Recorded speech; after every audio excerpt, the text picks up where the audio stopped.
여러분 안녕하십니까. 케미스트리 간단히 지배하는 케간지학 강사 김원주입니다. 저와 이제 1년 동안 수업을 해야겠는데요. 수업은 이렇게 크게 4가지로 갈 거고요. 군데군데 제가 프린트를 주면서 또 다른 것들을 전달할 거예요. 일단 제일 먼저 해야 되는 거, 일단 개념편에서는 저의 교재로 개념을 준비하면서 첫째, 수능 특강을 잘 활용하게 될 거예요. 저 수능 특강은 1년에 한 서너 번은 풀게 될 거고요. 이 서너 번 푸는 동안 그 안에 있는 문제나 특이한 내용들을 모두 암기하게 될 겁니다. 여러분들 이 수능 특강은 연계 교재이기 때문에 굉장히 여러 번 풀어가지고 여러분들 이런 거 있죠. 한 번 풀고 나서 다 풀었으니까 교재 바꾼다 이런 것이 아니고요. 한 교재를 여러 번 하다 보면 눈에 안 보였던 문제들이 보여요.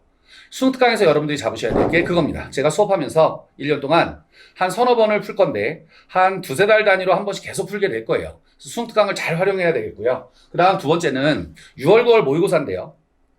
일단 우리가 얘기하는 어려운 문제, 즉 킬러 문제라고 하죠. 그게 중화반응하고 양적 관계인데요. 19번, 20번에 나오죠.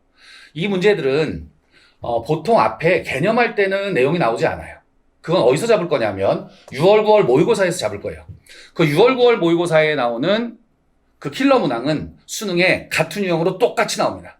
근 10년 동안 단 한 번도 바뀐 적이 없어요. 그래서 6월, 9월 이 모의고사는 나중에 9월 모평이 끝나고 나서 킬러 문제는 그때 잡을 겁니다. 그러니까 8월 달까지는 저랑 계속 개념을 정리하고 또는 심화 내용을 정리하면서 문제 풀고요. 킬러 문항은 9월 모의고사 끝난 다음에 잡을 겁니다. 세 번째는 여러분들이 이제 어렵게 생각하는 문제들인데요. 이건 반드시 여러 번 풀어서 암기하고 나서 시험장에 들어가야 됩니다. 그럼 제가 할 일은 수업 시간에 여러분들과 그 문제 유형과 비슷한 문제들을 풀면서 문제를 암기하게 될 겁니다. 이 암기한다는 게 굉장히 중요하거든요. 여러분들 수학 문제 푼다고 생각해 보세요. 문제를 딱 잡았을 때 이거다. 그렇게 되면 풀죠. 그 문제는 암기했다는 뜻입니다. 그런데 문제가 이 문제 본 건데 이렇게 되면 못 풀어요. 그러니까 어려운 문제들은 즉 킬러 문항은 9월 이후에 암기하고 시험장에 들어가게 될 겁니다.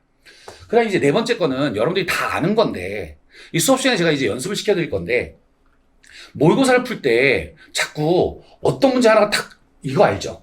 문제를 싹 읽었어. 이거다. 그건 금방 풀 수 있어요. 근데 문제를 딱 풀면 여러분들이 다 아는 겁니다. 이렇게 가는 문제. 이건 시간이 많이 걸린다는 뜻이에요. 그러니까 그 문제는 빨리 넘겨놓고 그리고 아는 문제들 쉬운 문제부터 많이 풀어놓고 그리고 나서 다음 문제를 도전하는 겁니다. 이건 제가 매달 모의고사 풀 때마다 여러분들한테 이렇게 하는 거야. 여기선 이렇게 잡아. 그래야 고득점으로 갈 수 있어. 라고 여러분들한테 설명할 거예요. 그러니까 여러분들은 걱정하지 말고요. 수업을 저만 쫓아오시면 돼요. 근데 성격 급한 학생들은 보통 어떻게 하냐면 문제를 풀 때 그 어려운 문제를 계속 풉니다. 그리고 막 문제를 풀어서 막 10분 만에 한 문제를 풀어요. 그리고 나서 됐어.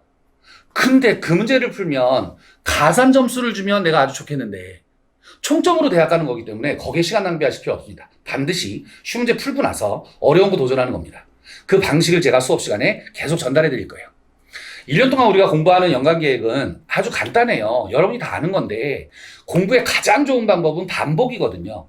그래서 일단 2월 달부터 4월 달까지는 일단 기본적인 개념을 정리합니다. 거기서 화학 용어 잡을 거고요. 그 용어들을 알기 쉽게 암기시켜 놓을 겁니다. 계속 무한반복할 겁니다. 그리고 나서 중반기에 6월, 7월에는 심화과정으로 들어가죠. 이 심화과정에서는 내용에 나온 그 어려운 단어들을 문제에 적용시켜서 빨리빨리 갈 수 있는 연습을 하게 돼요. 그래서 기출문제들을 많이 풀게 되죠. 그리고 마지막에 8월, 9월, 10월 달 거기 8월, 9월에는 문제풀이반이 돌아가요. 이 문제 풀 때는 시간 안에 푸는데 보통 23분 안에 풀게 될 겁니다. 처음에는 27분부터 시작해서 계속 가다가 시간을 줄여갑니다. 그래서 23분 안에 들어가죠. 이건 매년 학생들과 저와의 약속이었고 그렇게 했었어요. 그리고 수능장에 들어가시면 시간이 충분합니다. 킬러 문항 풀 수 있습니다. 그리고 마지막에 이제 10월 달에는 파이널 모의고사 가지고 모의고사 실전 적응하는 거죠. 그러면서 수능 특강 다시 한번 풀고 수능 완성도 다시 풀고 모의고사를 계속 풀면서 실전 적응하게 되죠. 이제 이 마지막에 킬러 문항을 잡게 됩니다. 왜? 9월 모평이 끝나야 신유형이 나오니까. 무슨 말인지 알죠? 여러분 저와 함께 1년 동안 쭉 잡으시면 잡을 수 있는데 문제가 이겁니다. 여러분들 공부하실 때 일단 국영수부터 잡고 그리고 이제 여름방학 이후에 과탐 잡아야지 늦습니다. 그렇게 하시면 안 되고요. 초반부터 계속 달려주셔야 돼요. 그러나 국영수 시간보다는 적게 필요하겠죠, 처음에. 계속 가다가 처음에 놓으면 여러분들 이렇게 놨다가 나중에 한꺼번에 잡으려고 그러면 못 잡아요. 그러니까 저와 함께 이 커리를 잡고 계속 꾸준히 가다 보면 나중에 8월 이후에 성적이 쭉쭉쭉쭉 올라갑니다. 거기서부터 이제 화학 킬러 문항까지 가는 겁니다. 그럼 수능에서 만점 받을 수 있습니다. 저와 함께 1년 동안 화학원 열심히 공부해서 여러분 수능 만점 한번 받아보죠. 여러분 저와 함께 화학의 세계로 빠져보죠. 여러분 화이팅!